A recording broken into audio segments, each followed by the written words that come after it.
നമസ്കാരം. കാലാവധി കഴിഞ്ഞ ഫിക്സഡ് ഡെപ്പോസിറ്റ് തുക അവകാശിക്ക് നൽകുന്നതിൽ വീഴ്ച വരുത്തിയ ബാങ്ക് ഡെപ്പോസിറ്റ് തുകയും നഷ്ടപരിഹാരവും നൽകണമെന്ന് എറണാകുളം ജില്ലാ ഉപഭോക്തൃ തർക്ക പരിഹാര കോടതി. പരാതിക്കാരനായ എറണാകുളം വൈറ്റില സ്വദേശി പി ജോർജ് തന്റെ പിതാവായ പരേതൻ P Peter 1989 state bank of Travancore Vyttila ശാഖയിൽ 39,000 രൂപയുടെ ഫിക്സഡ് ഡെപ്പോസിറ്റ് നിക്ഷേപം നടത്തിയിരുന്നു.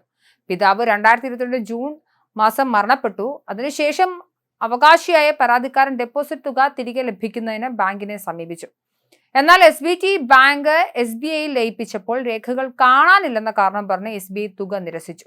ഈ സാഹചര്യത്തിലാണ് മകൻ പരിഹാരം തേടി ഉപഭോക്തൃ കോടതിയെ സമീപിച്ചത്. പരാതിക്കാരൻ സമർപ്പിച്ച അസൽ fixed deposit receipt, Aadhaar card, ജനന രജിസ്റ്റർ രേഖ, പിതാവിന്റെ മരണ സർട്ടിഫിക്കറ്റ്, ബാങ്കുമായി നടത്തിയ കത്തിടപാടുകൾ എന്നിവ പരാതിക്കാരൻ കോടതിയിൽ ഹാജരാക്കി. 10 വർഷത്തിലധികം അവകാശപ്പെടാത്ത നിക്ഷേപങ്ങൾ ബാങ്ക് RBIയിലേക്ക് കൈമാറിയാലും നിക്ഷേപകരുടെ അവകാശം നഷ്ടമാകില്ലെന്നും ബാങ്കുകൾ തന്നെ നിക്ഷേപകർക്ക് തുക നൽകിയ ശേഷം RBIയിൽ നിന്ന് റീഫണ്ട് ലഭ്യമാക്കുക എന്ന ബാധ്യതയാണ് ബാങ്കിനുള്ളതെന്ന് RBIയുടെയും SBIയുടെയും വിവിധ സർക്കുലറുകൾ പരാമർശിച്ചുകൊണ്ട് കോടതി വ്യക്തമാക്കി. ഒരു ഫിക്സഡ് ഡെപ്പോസിറ്റ് രേഖ വെറും അക്കൗണ്ടിംഗ് രേഖ മാത്രമല്ല, അതൊരു കുടുംബത്തിന്റെ ജീവിത സമ്പാദ്യവും വിശ്വാസവുമാണ്.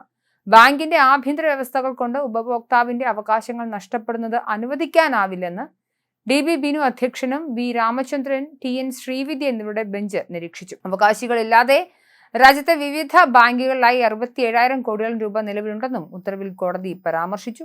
പരാതിക്കാരന്റെ പിതാവിന്റെ ഫിക്സഡ് ഡെപ്പോസിറ്റ് തുകയായ 39,000 രൂപയും RBI SBI സർക്കുലറുകൾ പ്രകാരം ബാധകമായ പലിശ സഹിതം പരാതിക്കാരൻ നൽകണം.